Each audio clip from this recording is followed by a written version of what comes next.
What's up, Mike? What's up, Gabe? We have no... Seth. You even have viewers? Dude. What's up, Jonathan? Haley's watching. Mike. Installer Steve. Chris. David. Bobby. What page are you on? Are you on the... Pages. Pages?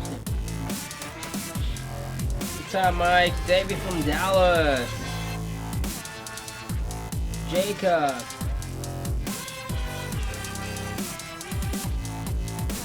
Bobby. Yeah, exactly. Oh, I love it when he does this. I know, right? Oh, it's Ethan, or Ada. Ada? Hey, dudes, thanks for your help. Top 12 installers and retailers. Yeah, I saw Yeah, that today. congratulations, Yeah, man. good job. He made the 7 and the 4. Did he? Yeah, really nice. Cool. Nice. That's good. Yeah. I got my... Okay. Alright, so naturally, first day back. Yep. Our cool little box is broke. So that totally stinks. So Pretty much. it's going to be interesting. That just means my night just got exponentially more annoying. Yeah, pretty much. Because I don't know how the heck I'm going to... Yeah. Make it work? Ugh. I know. Alright, What's up, so Victor? we're just back. Hey, Victor, missed you guys. Live show. Hope you had a great vacation. With that said, go. People coming over. I will catch YouTube tomorrow. Alright, cool. Nice. Alright, Jacob, say anywhere about the Pack Audio AP4 GM61? Yes. More to come on that in the next week or so, so just stay tuned for that. Before I left, I had a conversation with them. So yeah, just hold out on that. Give me I know we got something coming on that. So you guys are going to be the first on that one. So just hold tight on that. I have a Honda Civic coaxials in the front door, rear deck, and want to add tweeters in the dash. Do install them on the same 4-channel amp, or do I upgrade to a 6-channel amp? You can install them off of the front outputs on that 4-channel amplifier. 4-channel amplifier is capable of doing 2-ohm stereo. Right now it's running at 4-ohm on each channel, so adding in the tweeter won't be a problem. Just run them in with the fronts. You'll be good to go.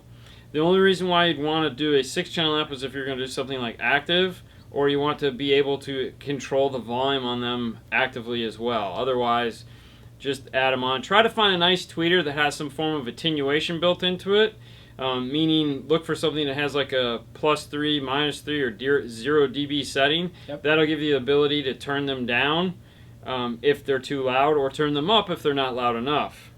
What's up, Clint? What's up, Luis from Portugal? And I don't know if you heard. Do I need bass blockers? Always use bass blockers. Okay. So that's what I mean when, yeah, you buy a tweeter that has some form of capacitor bank that comes with it. That way you won't need bass blockers. They'll come with them. So buy a tweeter with those. Like Alpine R-Types are really nice. The standalone R-Type tweeters have that. The Rockford tweeters have that. What is your ultimate dream car stereo system in your current car? Ooh. Yours is simple. Yours is going to be like some Rockford T5s. Yeah, T5s. And some Rockford amplifiers. Yes. A lot of Rockford amplifiers and yeah. T5s. Mine right now, which hopefully the dream will come true, is to add in a bunch of Focal stuff. So, not Focal. Morel. Morel. Jesus, sorry. Brain's it's alright. Brain's still so a little bit It's shaky. Monday. So yeah, mine is to add in some of the Morel stuff. Hopefully we'll get that going here shortly. And some audio control amplifiers. Yeah, that one too. Yeah. We'll see how that Audio goes. control, yeah. Hello from Tucson. Hey Hello guys. from Norway. Ramon from Atlanta. Romulo. Yeah, there you go. Romulo. Hey guys from Oregon. Yeah. Hey guys, I have an O2 Avalanche with OnStar. What parts do I need to get OnStar to come through the amplified system? There's a harness adapter there already, but it's spliced. Okay, so here's the deal. You're either going to need a... what we use is going to be a pack harness. Anything with an RP5 is going to allow you to retain OnStar. If you go to pack-audio.com, You can figure out which one you need. You're going to need one that starts with RP5. The other option, of course, is to go with an iData-Link Maestro piece. O2 is not going to go back that far, though, so that's not going to be of help to you. So you're going to want to check out something that has RP5 built into it. Yeah. How was Cali? Cali was amazing. So Haley and I shot a ton of video while we were there. Okay. We had a lot of fun. Learned a lot about California. It's crazy. People drive there are crazy. I mean, we drive here what I consider pretty nuts, but there is a whole nother level of driving there. Sue did an amazing job. Nice. I sat in the back like a baller. Complaining? Backseat driver. Yeah, sometimes. Towards the end, I kind of Anyways, she'd probably disagree with all that.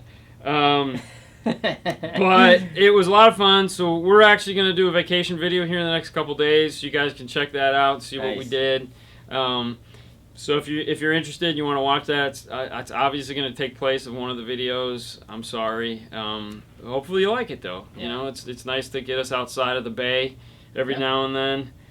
So that'll be that. Yeah. All right. For Johnny, for me that was awesome. I was spending time with my kid and that was nice. You know, we barely have time, so that was awesome spending time with them. So yeah, that was good. You know, Raining. That was kind of hot, so we went to the pool. We get here, we go there, but yeah. You go in here and there. Yeah, I know. Did you go hinder and yawn? Anyways. Best setup for a 2004 Volvo S60R with a factory 3-way indoor. Those might be the Dyne audio speakers from the factory. I know one of those Volvos actually has a Dyne system in it that's a really high-end Volvo system. The only problem with it is it typically dry rots. You know, when it comes to Volvos are hit or miss. It's honestly, between Volvos and Saabs, it's two of the most hated cars to work on ever. It's when you go, what do you hate the most? It's either going to be a Volvo or a Saab. As far as a really nice set of 3-ways go, you know, 3-ways are becoming more and more commonplace. Focal makes 3 levels of 3-way sets now. They even have a 3-way set in the Access line that is a true 3-way, meaning it has the small 2.5-inch, 3-inch mid-range, all the way up, you know, so it's a tweeter, small, mid-range, and a driver. In the Access line, they have it in the Flax line. They have it, obviously, in the K2 line. Morel makes them. Everyone makes a really every exotic brand, okay, meaning foreign, overseas, which for some of you is actually not overseas, but overseas to the U.S. They all make really nice set of 3-way sets. So price-wise, I think Access is going to be the most cost-effective 3-way set that we've come across that sound really good. So, you know, if you're not looking to go crazy on the car because it is a tad bit older, maybe check out the Access. All right. So, any tips to running wires to the rear doors on a Yukon 2008? There's a plug in the door booth. So I can't remember if some of those. Okay, so some of the plugs in the door boots. There's all right. So there's, regardless of the car, there's a handful of ways to go through a door boot. First one is to drill. Okay, which sucks. That's when you take the door boot apart, you pull it as far out from the car as you can, and you drill through it. You drill a hole right through the boot where there's no wires. Second is to drill your own hole into the door and put your own grommet between the two doors, okay, which you can do. The third way is, if there's empty pins, is to try to find the pins. Now that's obviously the hardest way because there's no book or a recommendation or sheet of paper that says, go buy this harness, you can use these pins. So like that's the hardest way. When we do that, we literally just scour every extra harness we have laying around to try to find something that'll plug into a door. Sometimes we're lucky, sometimes we're not. The fourth way is, on some of them, the boot and the harness aren't actually attached to one another. So there's the harness, the boot goes over it, but then there's like room around the harness to where it attaches to the boot, and you can kind of like go around the harness. One of those ways is really about it for attaching to do it. That's it. That's all you got. So it's going to be one of those 4 ways. All right. Yeah. Installer Steve say, any advice you can give to an installer of 15-year 15 years experience. Yeah, mostly building boxes. Yeah. Stores looking to break down his own.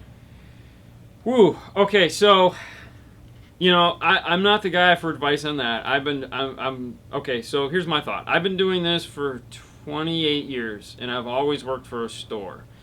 The reason why we can do this show is because it's Paul's store, not my store. I know a lot of guys that do it for a living on their own, and the one thing that is common amongst all of them is the ability to get up in the morning and go do business.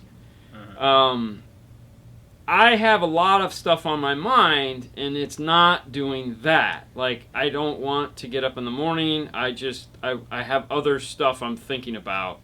I want someone else to take care of that part of the business for me. To me, it's managing the stuff that needs to be done. You figure out to get that part of it. Right.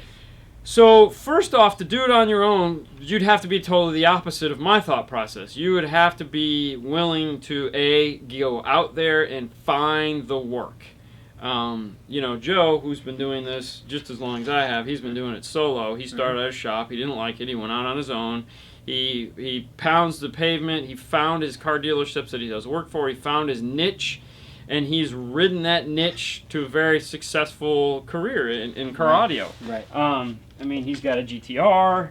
He's got a nice house. He's paying for his kids. Right? Well, he had two at one point.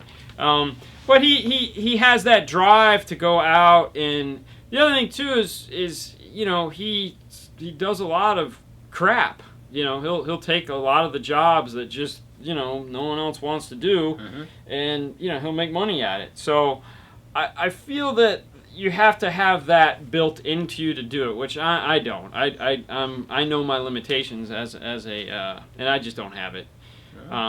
But yeah, so that's that. All right. See you later, Luis. You can catch us later.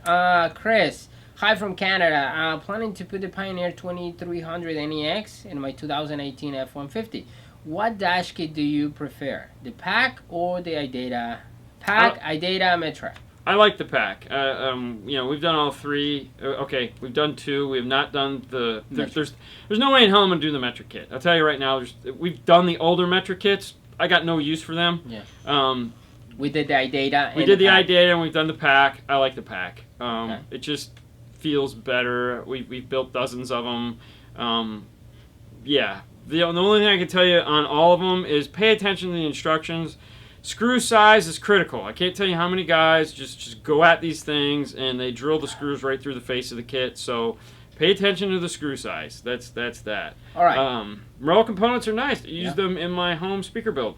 Yep. I actually have Morel home speakers in my house, so I can agree with that. All right, Michael. I have a 12 dB dip from 700 to 900 hertz. Holy crap. More than what the DSP is able to correct. Yeah. I am guessing it's something to do with the center console. Is there a way to fix it? Is it the center console or the signal you're actually feeding it? I mean, you actually, depending on what is powering the DSP, if you're going line level into the DSP, I would want to take an RTA and see what's coming into the DSP. There actually might be a gap already in there that is uncorrectable. Sometimes manufacturers actually build in delays, phase changes, or polarity shifts, whatever you want to call them, into the sound, so that you can't fix that. And anytime you add DSP to it, not necessarily EQ, but time delay, you actually make it worse. So there's a lot of things that can go wrong with that EQing a system.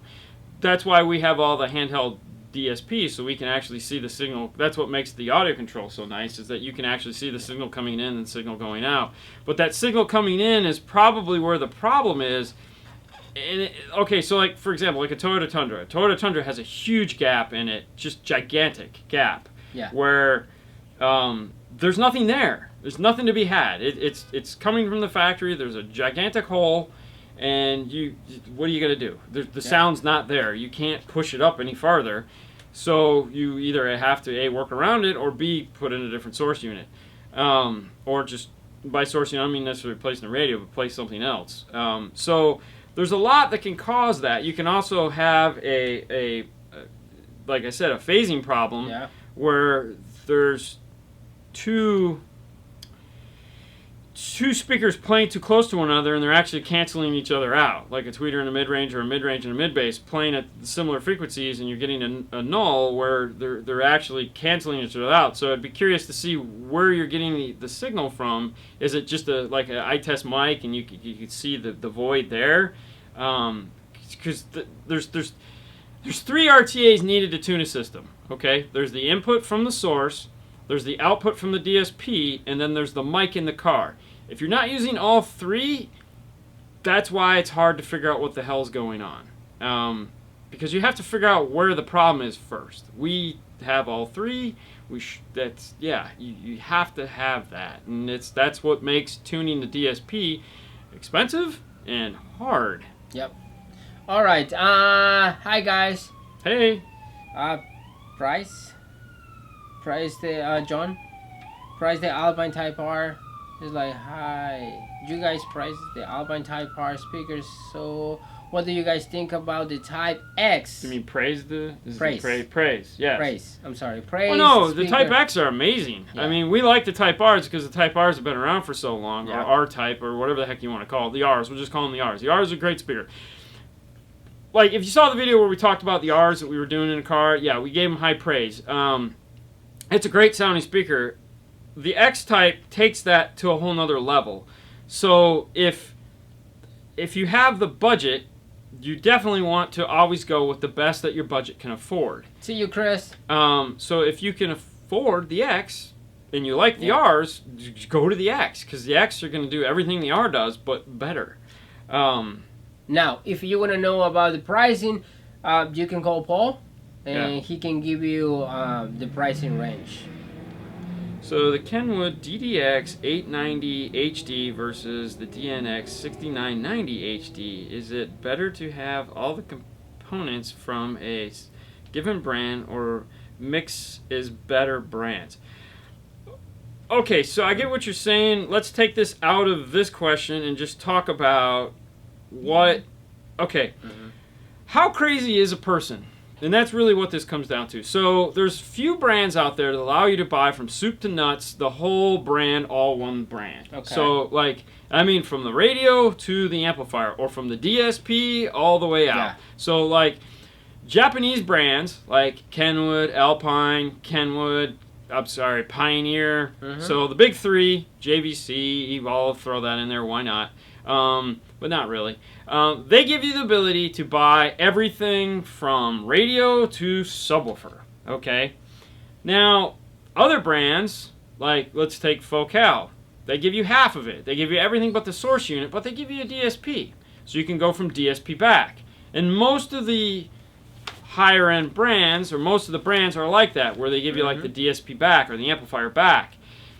So to say one brand is the amazing thing that there are, like Focal is known for speakers, Morel is known for speakers. They sell amplifiers and they're good. Some of them are great, but they're known for speakers. Now Audison, they have a $10,000 amplifier. Wow, it's amazing. Like, woohoo! And they have the Voce, and they make great speakers. I think those amplifiers, and you know, there's, so,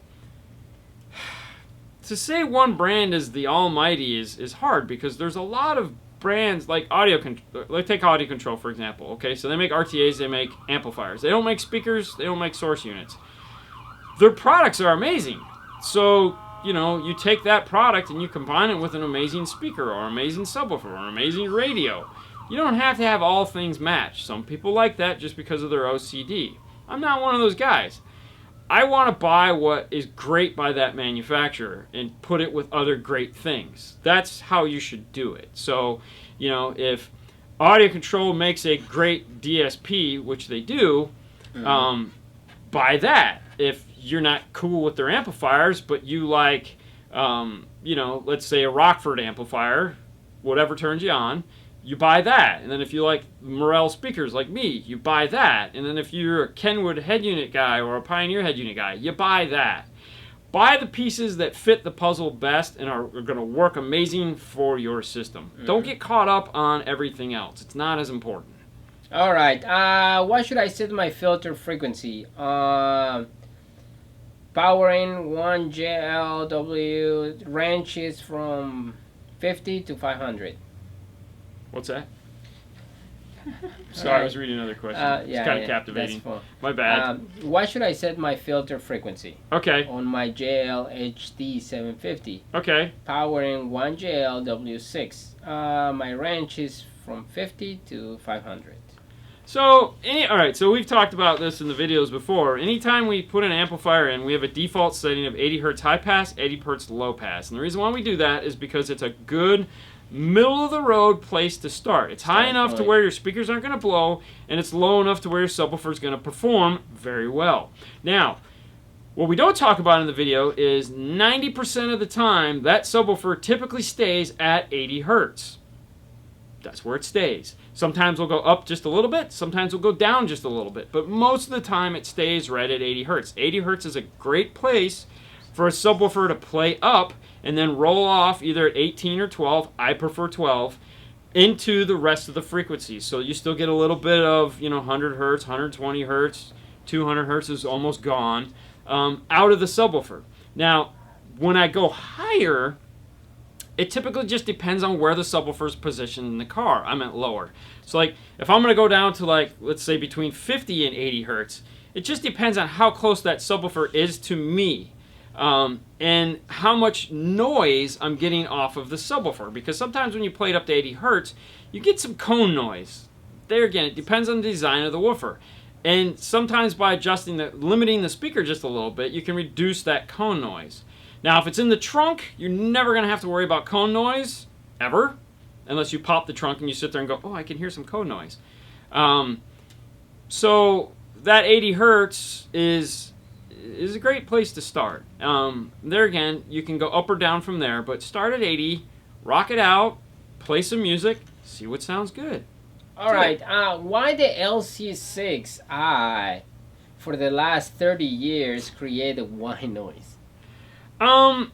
So I don't really know if that's the LC6i that's creating the white noise, because depending on the car, we get white noise in a lot of applications, whether it be an LC product or it be a DSP product by any one of the manufacturers we carry. A lot of the times there's white noise to be had when doing high level to low level. You're doing high level to low level. You're taking a shit ass signal and you're crushing it down, and then you're re-amplifying it. There's going to be some problems there somewhere, okay? It's never going to be perfect. Because, for one, the source unit, it's an amplified signal. If it's a crappy amplifier, who knows? You're amplifying that crappy signal. Now, the LCs are amazing in that they give you what comes in and what goes out is almost matching. They do it electronically, so it's like the cleanest way to do high level to low levels with an LC. By audio control. So chances are good it's already there, you're just now amplifying it. What we have found is that the nice thing about doing the DSPs, and now this is taking out of the equation anything that has anything to do with a resistor in line. Because if it's a Class D amplifier built into the radio or built into the amplifier that you're choking down, there's always going to be some form of high frequency just cluster just because it's a Class D, and sometimes you have to use resistors in line to fix that. Taking that out of the equation, because that's a whole nother long conversation, is just that old school white noise that you get. Now, by adding the newer DSPs to it that have the EQs that go all the way up to 20,000 hertz, you can EQ that down. Okay, and that's nice because it's there. So EQ it down. The other thing too is that it all depends on your tweeter. So if you've got a titanium tweeter and you had a silk tweeter, that's going to make it louder. If you go with something that is at 0 dB or not, net plus 3 dB, that's going to make it louder. So it just depends on what you're doing, and there are ways to reduce it. Like when we put tweeters in, we always start at -3. Always start at -3. Because it doesn't need to be that loud. It's tweeter. It's really efficient. Now, if the guy's a super tweeter guy, then yeah, we'll go up to 0, we'll go to plus, whatever works for you. But we're always going to start at -3 and work our way from there. Yep. All right, whatever. Okay. All right. Mark, I replaced a single DIN Pioneer with an Alpine ILX 207. The sub doesn't hit as hard as before. The Alpine, apparently the subwoofer, it's an MRV 500, single 10 Type R, Okay. dual 4. I have the sub out to put the level on the head unit to 10 plus Okay. to really hear the feeling. Okay. So I set the radio up to using the radio dyno. Any ideas? So what kind of amp did he have before? No, he used to have a Pioneer radio, Okay. single DIN. Yeah. He replaced it to the 207, and now the subwoofer doesn't hit the same. What's the 207? The The Alpine. Yeah, Oh, yeah, it's not going to. the Alpine 207. Correct. It's Yeah. Yeah. So, simple solution. Okay, there is no simple solution to that. There's a simple problem happening here. Every manufacturer, whether it be Kenwood, Pioneer, Alpine, or whoever, they put their salt and pepper into the radios. Okay, meaning that they EQ them. I don't care if the EQ is set to flat. Okay, whatever components they're using in their radios they're just different. Okay, each manufacturer. If I pull a Pioneer out of a box, I pull an Alpine out of a box, I pull a Kenwood out of the box, I put all of them EQ flat, and I play them on the same speakers. Each one of them will sound different. Guaranteed. Okay? Will sound totally different. Now, that's not a bad thing. It's not a good thing. It's just how they build them. Alpines sound like Alpines. Pioneers sound like Pioneers. Kenwoods sound like Kenwoods. The problem I run into is when a customer comes in and I say, hey, have you ever owned a radio before? And they go, yeah. I said, well, what do you have? And they said, I had a Pioneer. Guess what? I sell them a Pioneer because he's not going to like the way the others sound, especially if he had a system. Now, if he just had a radio and 4 speakers, I can sell him anything I want. If he's had an Alpine, I sell him an Alpine. If he's had a Kenwood, I definitely sell him a Kenwood. To switch from one brand to the other, there has to be hatred there. Like, oh, I hated the way that sounded, or I hated the way that looked, or I hate... Just like when you go from iPhone to Android or Android to iPhone, there's hatred there. Or you just despise the experience. It's the same with radios. When you go from a Pioneer to an Alpine, you're going to experience all kinds of sound differences because they don't act the same way. They have different EQ settings. The Pioneer uses a 9-band parametric EQ. Okay, the Pioneer uses a 13-band graphic EQ, which is just old school, raise the levels, lower the levels. The Alpine, you have to pick a center frequency, you have to pick a Q factor, and you have to pick a level. If you get that Q factor wrong, the Q factor is the width. If you have it narrow, you get dry bass. If you have it wide, you get fat bass. So if you just left it at the factory narrow setting, guess what? You don't get boomy bass anymore. You get pump, pump, pump, crappy bass. So you have to make sure your Q factor is wide. Then you have to make sure you've tuned it low. You have to go all the way down to 60 hertz or 35 hertz and start boosting those lower frequencies faster because the Pioneer does that. So those are the issues. I can tell you from experience, recently we've had the 309 in my car, we've had the 9905 in my car, and now we have the W4400 in my car. They're on the factory Boston Acoustic Stereo. Nothing has changed. All three of them, totally different sounding. Like, oh my God. Yeah. Wow, really? It was there, it's not there. What? There, not there. So, I mean, like, some of them I just wanted to, like, I've worked with this for 2 days and I can't get it to sound right. And nothing's changed other than I hooked up some speaker wires. So, I know what you're talking about. And I wish I had, like, pressed this button and it'll be better. But it probably won't. All right. Hello from Connecticut. Hey. Question. I installed a Pioneer MBH 501 BS radio into Bill. my Monte. I have run it to the network mode through the GMD 8604 and with subs and amp. I can figure it out for the life of mine how to get those EQ to work. I have the little MCD20, the mic. Yeah. And can find anything on the options. Okay. First off, why do you have it in network mode? It should probably be in standard mode. But you have it in network mode. Cool. If you want to get it out of network mode, go into gears, tools, go down to system restore, and it'll restore the whole radio, and then you can select standard mode. The difference between network mode and standard mode, for those of you guys that don't know what we're talking about, is Pioneer gives you the option to do a 3-way set EQ crossover or a front-rear sub EQ crossover. The easiest way to distinguish the two is if you're doing front, rear, and sub, standard mode. Doesn't matter if you're doing a front tweeter, front mid, anything rear, anything that has anything rear in it, standard mode. Network mode is for anything that's going to have a tweeter, a mid-range, and a subwoofer. No rears. That's it. Now, if you're doing that, cool. How you get the EQ, auto EQ to work is the radio has to be off. Has to be in standby mode. When it's in standby mode, hit the gear, hit the speaker, scroll all the way up to where it says auto EQ, and it will be lighted. Now, the other thing, too, is your brake has to be bypassed. I mean, you have to have the emergency brake engaged, on, off, on, or bypass, whatever you want to do. Radio has to be off. That's it. That's all you got to do. Plug the mic in. The mic, what radio does he have? Either way, if it's either going to plug into the aux jack if it's not behind the screen. Yep. And you're done. Yep. Put it where your head goes. Face it up. Don't face it forward. The instructions tell you to face it forward. Face it up. And you're all set. Hit go.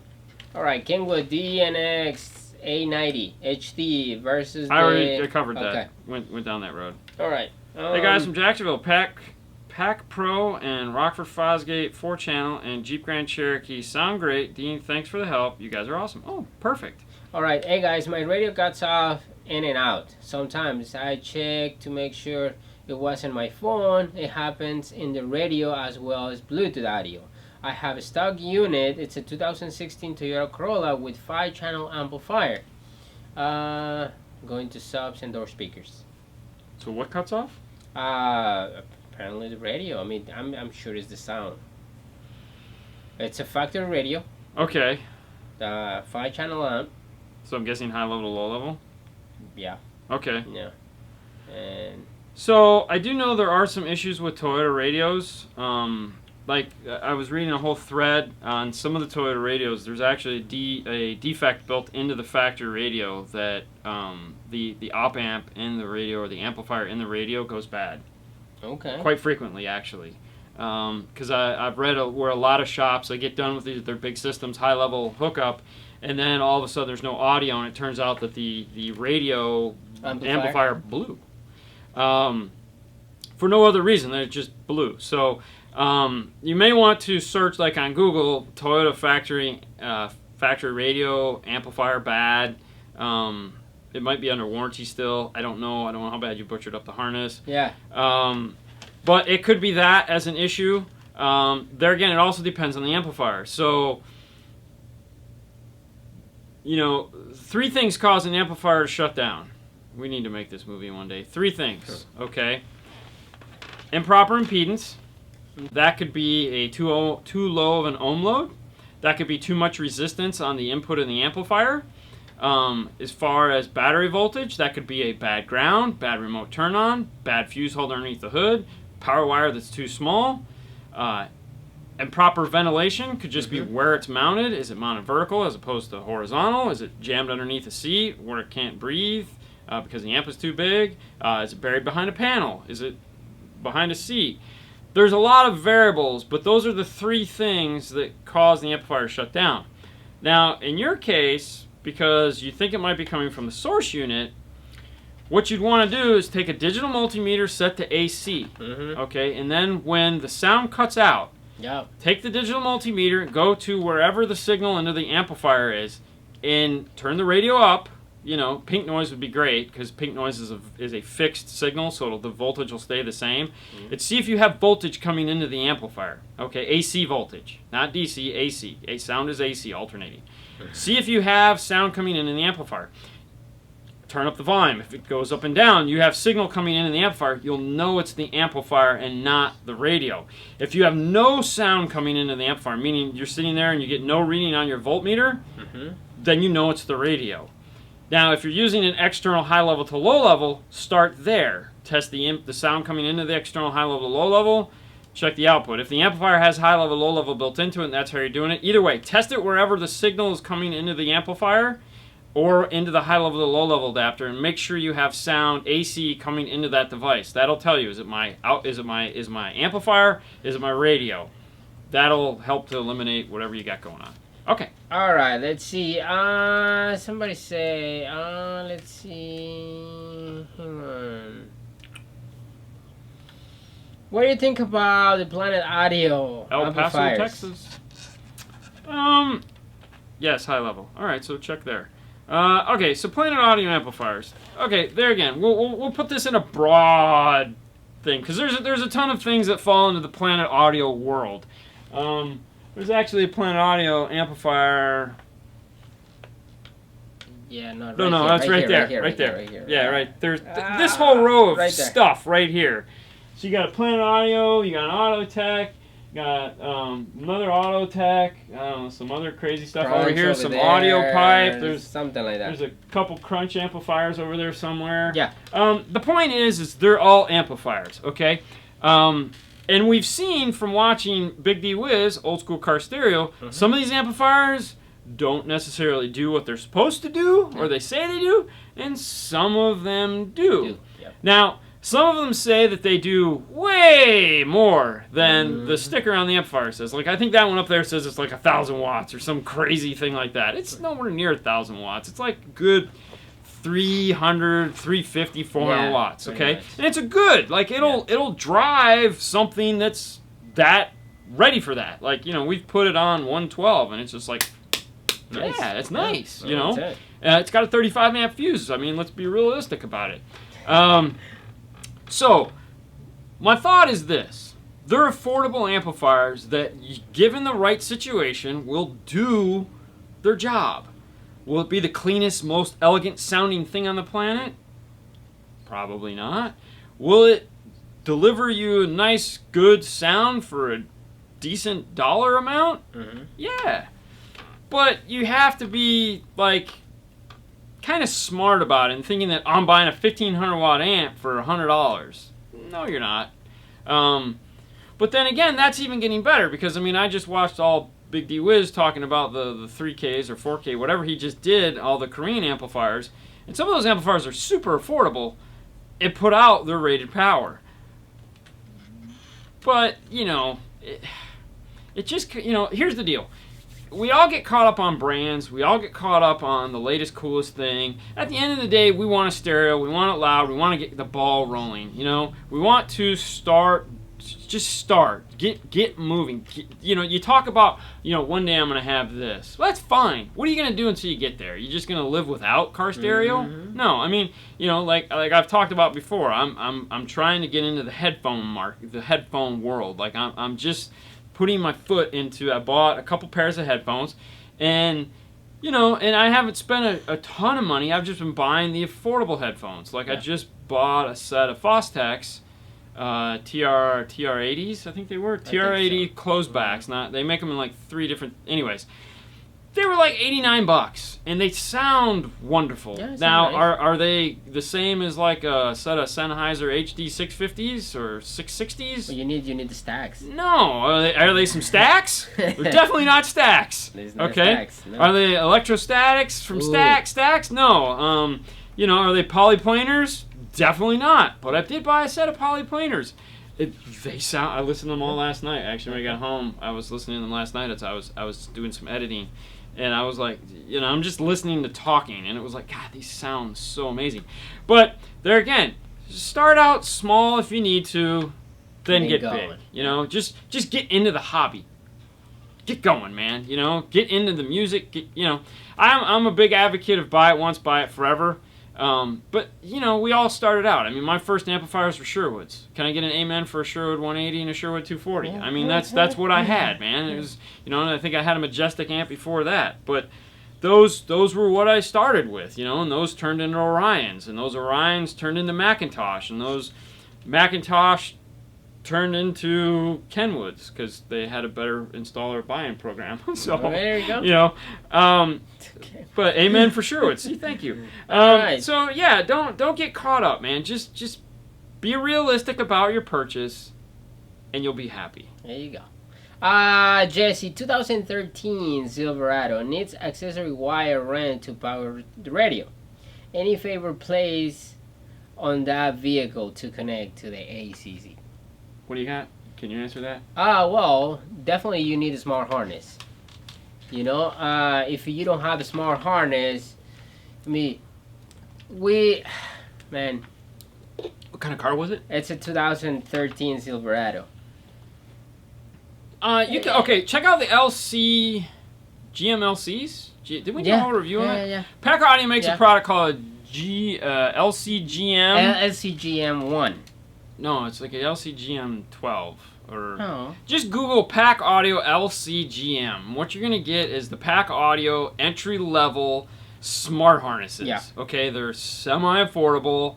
Actually, they're extremely affordable, and they work great. Check those out. You'll love them, and that'll give you all the features that you could possibly need. Otherwise, check out the RP4. If you don't need steering wheel controls, you can check out like an RP4 GM3 or RP3. Check out the RP3s. We'll do no steering wheels. RP4s will do steering wheels. Yep.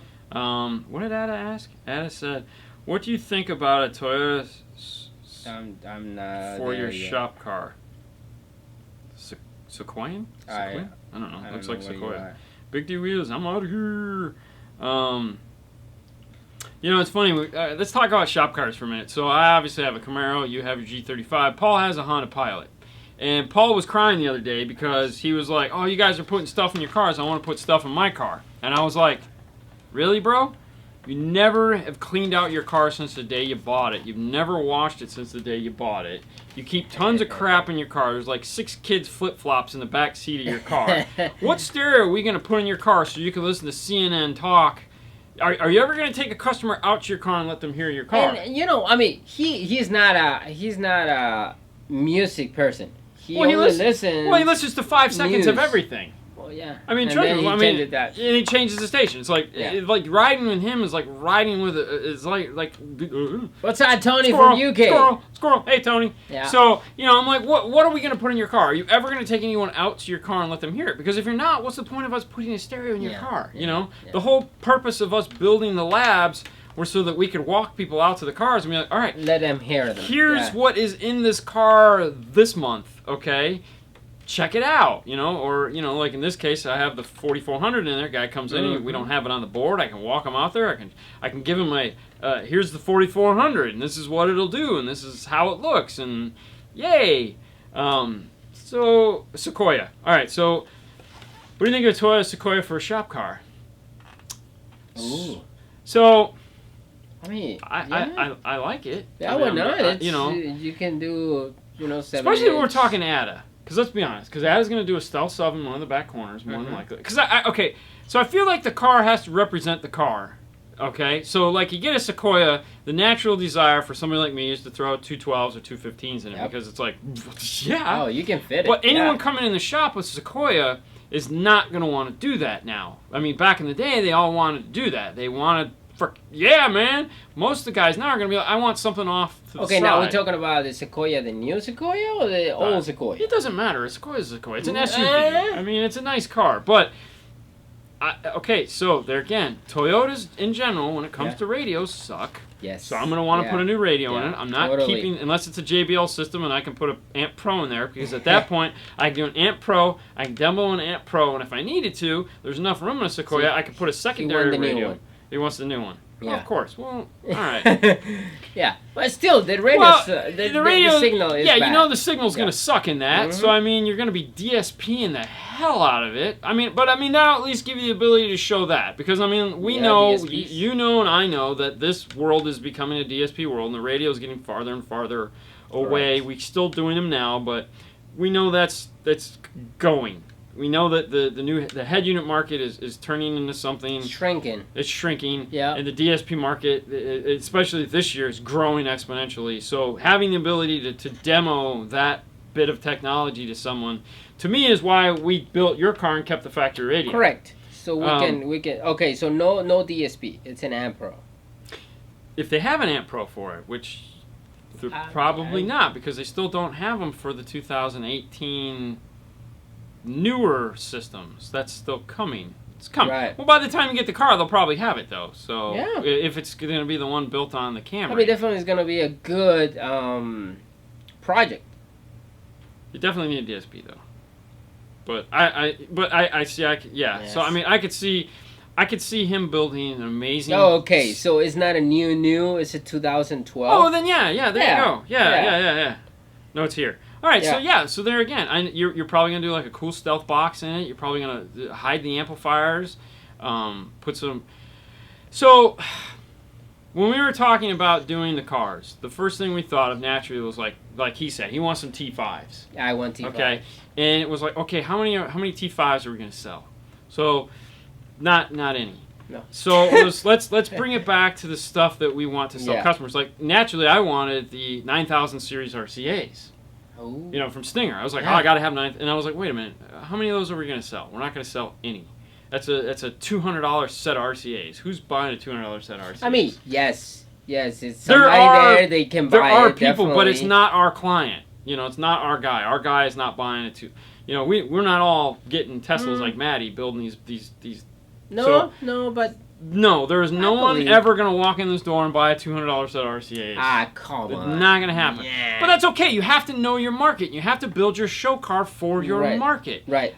Now, you know, like when I was, like I said, I've always used the Canadian guy as an example. You know, he wanted to sell to those guys, so he went out and he bought a cheap Porsche and he built a Porsche and he went to the Porsche club and then he went to the Ferrari club and he got those guys. That was the business he was going after. And I feel if you want to do that, great, do it. But if you already have an established business like Ada does, that does, you know, a certain class of client, which I don't know what it is, but I know we have a certain class of client we get, we need to build our show cars to appease those clients because I want to sell them the stuff that we carry and that we're going to put into his car. I don't want to outbuild my car so much that I hated when I had Macintosh in my car and I'd take somebody out to listen to it and they'd be like, how much does this cost? And I'd be like, it's this. And they'd be like, ooh, well, okay, well, I'm not willing to spend that. So, you know, I feel like you have to build a car like, you know, when we were listening to when we were, so buy a Jeep. Honestly, buy a Jeep or an F-150 would really be what we need to do. And trust me, the idea... It's not a bad idea. It's a thought that has been there. Yeah. And the only reason why I don't is because I really love my car. It's a Jeep or a truck. Yeah. I mean, you can I love my car. That's the problem. Well, and just keep your car and buy a truck. No, damn it! I'm paying for Haley's college. Okay, slow it down. Still. No, and that, you know, Paul goes, maybe I should buy a Jeep. I was like, hell yes, you should buy a Jeep. Why would you not buy a Jeep? We can provide your Jeep. But that's the problem right there. If we grab that Jeep to show the customer, it's gonna be just no. Do you guys ever do a Razor or Can-Am? We've done a Slingshot. Slingshot. Yeah, that's about it. Fernando would be good in a Jeep. Fernando would love to have a Jeep. Oh yeah, I would love to have a Jeep, man. But so I there again, building that shop car, it has to be, we've spent too long on that. Everyone gets that. I can't wait till we go. So in August, real quick, we're going to a thing in the industry called Knowledge Fest. Ada will be there, and a lot of the other guys that have chimed in on the show hopefully will be there. We're going to do a bunch of live stuff from there. We're going to there's a bunch of manufacturers that go to this. It's close to just industry people, but Stinger's gonna be there, and they're gonna give us their booth so that we can hopefully, if we can get this stupid machine to work right. So it's gonna be fun because we're hopefully gonna have a lot of other guests on the show.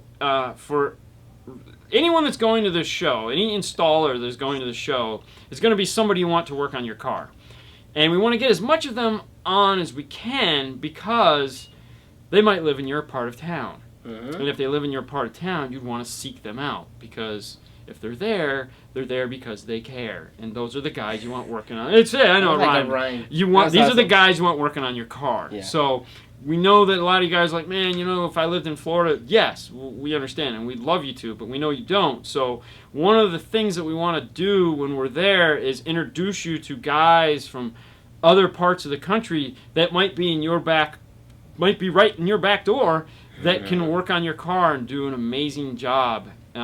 So yeah, it's one of the things we're hoping for. And like Ada, I can't wait to get him on the show. Yeah, and he knows a lot of these guys way more than we do, so we're definitely gonna take advantage of him knowing all that to be like, hey, here we go. Let's get these guys going in here, and so that'll be fun. All right. What's up, Chris? What's up, Chris? How you doing, buddy? Yeah. Just got back from your coast. Yeah, you know. And Bill says, hi, Chris. Dodge Ram SR50. Okay, there you go. I have the best of both worlds and get a Chevy LS powered Jeep like mine. Oh, jeez. Yeah, that would be nice. All right, he's got an LS powered Jeep. Yeah, okay. So Chris say, okay, wait. So my radio in my 2014 Toyota Camry sucks that bad? I should replace it? Yes. Yes, it does. I'm about to install an audio control LC7i. So, here's the thing. LC7i, like we talked about, the LC product in general, they are the best when it comes to taking a high-level signal and converting it over to low-level. However, garbage in, garbage out. The only difference is the LC does the best way of taking garbage in and making sure that the garbage out isn't affected by the LC, meaning the LC is not going to be the problem in the system. The LC is, if whatever you feed it, it's going to give you on the output. If you have something that's going to cause white noise, or if you have something that is got a bad EQ curve to it, the LC is not going to fix that. The LCQ1 has the EQ that you can go in and adjust to fix it, or help fix it. That's why you see us use a lot of LCQ1s in our videos instead of LC7Is or LC6Is, because we want to be able to fix some of the issues that we're running into right off the bat. We're not using it to EQ to make it like giving a flying V EQ curve of amazingness. We're using it because we're trying to fix the factory radio's preset EQ settings. Now with Toyotas, Toyota does all kinds of fun stuff to their system. Just amazing stuff. They EQ it, they add time delay on frequency level, not just like the door. They pick frequencies and they add delays to certain frequencies. They do all kinds of crazy stuff. So yeah, when someone asks me, should I keep my factory touchscreen Toyota or should I get a new radio? First thing I say is, hey, if they make a dash kit for your car and it's a Toyota, buy a new radio. I don't care if it's got a backup camera, USB, steering wheel controls. You can retain all that stuff. So yeah, if you're asking me, I'm telling you, you get a new radio because the factories suck. Okay, sorry. All right. Orion Old School was the best. Totally loved it. What's up? Late to the party. Your thoughts on door speakers for an 04 Sequoia? Style, music, hip-hop, rock hip-hop. Rock hip-hop, we're going to go Rockford all the way. Rockford is totally going to be the one to go with when it comes to rock and hip-hop because they're loud and they're just like, yay, in your face. Okay. All right. Do we still have... Okay, we're still recording, so that's good. Yep. Sound just cuts in and out. Okay. Highs and low. Okay. Yep. So, okay. I'm installing gel amps and Infinity Kappa speakers, no factory speakers. Yeah. But,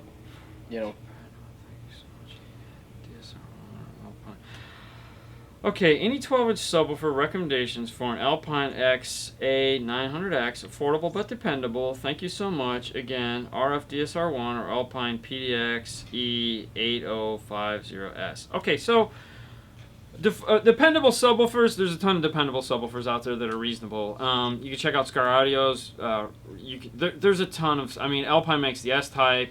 They sound good and are dependable. Scar makes a very affordable subwoofer. Rockford P2s, Comp Rs are really nice, dependable, good sounding subwoofer. JL has the W1 or 0 or no, affordable. The entry level JL subwoofer sounds really good. We've done a couple of those in the last couple cars that have sounded amazing. They're semi affordable because it's JL.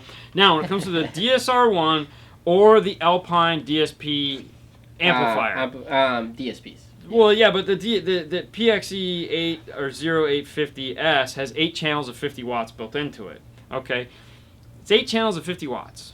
If you need it, it's great. Yeah. They both have phone apps, so you can adjust them from the phone.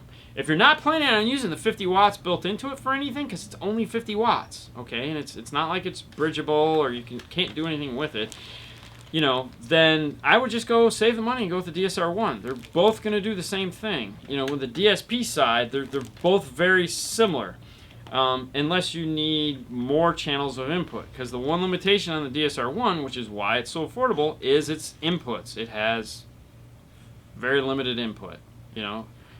It's made to connect to the AR from Maestro or do 4-channel high level or low level. That's it. It's all it's made to do. It was a very simple, affordable, and honestly, I think the high level, low level input on it was an afterthought. It was just made to do the AR. It's great. Honestly, when we use it, we used it for the AR maybe once, maybe twice. But we've used it a bunch of times for high level and low level, and it works. It worked great. Very simple EQ. You know, the hardest thing is 32 bands of equalization. Yeah. But they do have this simple 7-band option. So the nice thing is once you know your crossovers aren't crazy, you can either use the crossovers built into it, or you can use the crossovers built in your amplifier. So that's kind of takes that back a little bit until you figure that out. But the 7-band EQ gives you the ability to start playing with it before you just go headstrong into 32 bands on every channel. Right. You know, so that at least gives you an idea of, all right, starting point. Yeah, you know, okay, I can get an idea of what these bands do and what these bands, and then once you hit that wall of I need more adjustment, then you can open it up and get into the 32 band section of it, and then start to push. Go crazy. You know. So that makes it kind of fun. Yeah. The limitations on all of them, though, are what the DM EQ DSPs have, which is the input-output RTAs. They just don't have them. Unfortunately, right now, soon we'll have the Bluetooth add-on for the DMs, which will be nice because then you'll have a smartphone app so that you can do it from your iPad. But today, right now, the Alpine and the have it. So if you don't need the amplifier, just stay I'm going with the DSR-1. Yeah. All right. I want to get the T750.1. Oh, yeah. Okay, good. Yeah. And I want to run 2 P3s at 2 ohms. Should I get the dual 2 or 4 ohm coils? So is that amp a 1 ohm amp or a 2 ohm amp? It's 1 ohm. Is it 1 ohm? I think so. Yeah. I don't honestly remember. Okay, so honestly, I don't remember off the top of my head if it's a 2 ohm mono amp or a 1 ohm mono amp, but okay, so we'll just do both. So if I have dual 2 ohm, I get 4 ohm on each one. That's 4 ohm and 4 ohm, which gives me 2 ohm at the amplifier. Okay. If I have dual 4 ohm, that gives me 2 ohm, 2 ohm, 1 ohm at the amplifier. Yep. So that's the combination. So to repeat, dual 2s are going to give me 4 ohm, which is 2 ohm at the amplifier. Dual 4s are going to give me 2 ohm, 2 ohm, 1 ohm at the amplifier. I don't remember which one that needs, but that's that. That's the scenario. And it will run them all day long. We've done 2 P3s on that amplifier, and it bangs the living heck out of them. What's up, Dave? How do I charge a capacitor? Initially, it's a T Spec 3 with no resistor or charging apparatus. Real simple. Get yourself a car light, a 12-volt light bulb for your car. Just hook it up. Boom. Use that as your resistor. Light bulb as a resistor. And it'll just charge it right up. Just hook up power, light bulb. The light bulb will done. Okay. Nice. Yeah, use light bulb.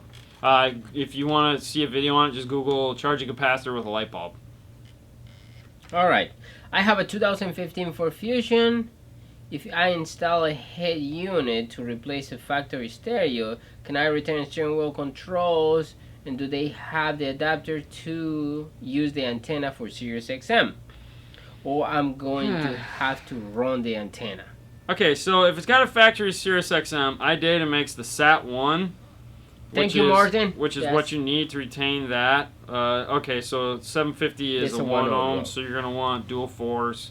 So you can dual 4s, so it'd be 2 and 2, and then 1. So dual 4s. Okay, so they make the SAT1 to retain your factory Sirius XM. Now, my guess is on the 2000, on that Fusion, probably the only company that makes a dash kit for it is Metra, which is just gonna suck. As far as retaining your steering wheel controls go, so here's what we ran into. We did a flex not too long ago, which I don't know if we filmed it or not, and we used the Metra kit, and the Metra kit isn't designed to retain the steering wheel controls for the phone as aftermarket. It tries to retain the steering wheel controls. Oh, and that shut off. Son of a bitch. Oh, my bad.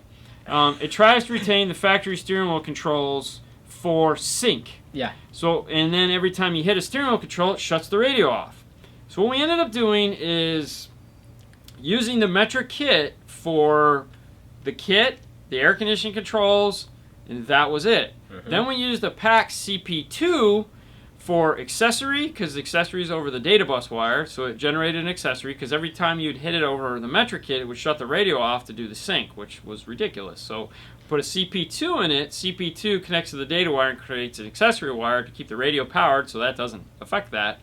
And we tied in the CP2 because the CP2 is capable of retaining the volume control and the steering wheel control. It was a pain in the butt, but when we were done, everything worked the way it was supposed to. Was happy. So I don't know on that kit specifically, but if you get the kit and you find that you can't program in the steering wheel controls for phone, add a CP2 and that'll fix it. Okay, guys, we're going to call that a night right there. We're at an hour. Thank you so much for putting up with the show. Tomorrow's definitely going to be fun for the guys that have to rewatch it, because I'm going to have to come up with some neat way. Probably going to have to do this old school style. It's going to totally suck. Patreon, if you guys want to be a part of it, you can find us at Patreon at 5-star. Teespring/store/5-star will get you cool shirts. I got to order some new ones for us for the trip. And then we do dnfttooldrawer.com will get you the tools we use. We do a podcast. If you guys don't know, we do a podcast. You can find that on iTunes, Google Play Store, as well as Podbean. We try to do one a week. It's not this. Let's just say that. It's a totally different. Related. So it's a totally different outlook on car stereo altogether. Check it out if you guys want to. We're going to call it a night. Thank you guys so much. Thank you for putting up with us gone for a week. We're back. It's fun. We'll be live again Saturday. We're probably going to pop in sometime during the week, because once we figure out what the heck is wrong with this stupid webcaster. You guys have a great night as always, and we'll see you later next time. Bye. Bye.